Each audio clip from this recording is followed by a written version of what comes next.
शराब की बोतल सी है ये ईमानदारी, कोई छोड़ता नहीं, कोई छूता तक नहीं। मैं सूरज के साथ रहकर भी भूला नहीं अदब, लोग जुगनों का साथ पाकर मगरूर हो गए। फुर्सत में करेंगे हिसाब तुझसे है जिंदगी, उलझे हुए हैं हम अभी खुद को ही सुलझाने में। जिसका भी चेहरा छीला वो अंदर से कुछ और निकला, मासूम सा कबूतर नाचा तो मोर निकला। फासलों का एहसास तो तब हुआ जब मैंने कहा ठीक हूं और उसने मान लिया।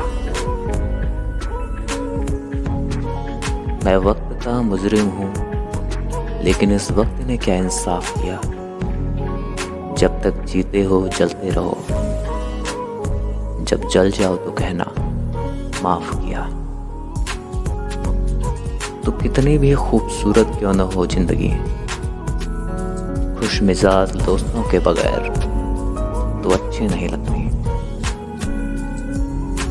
बेवजह कोई इल्जाम लग जाए तो क्या कीजिए, फिर यूं कीजिए कि वो गुनाह कर दीजिए।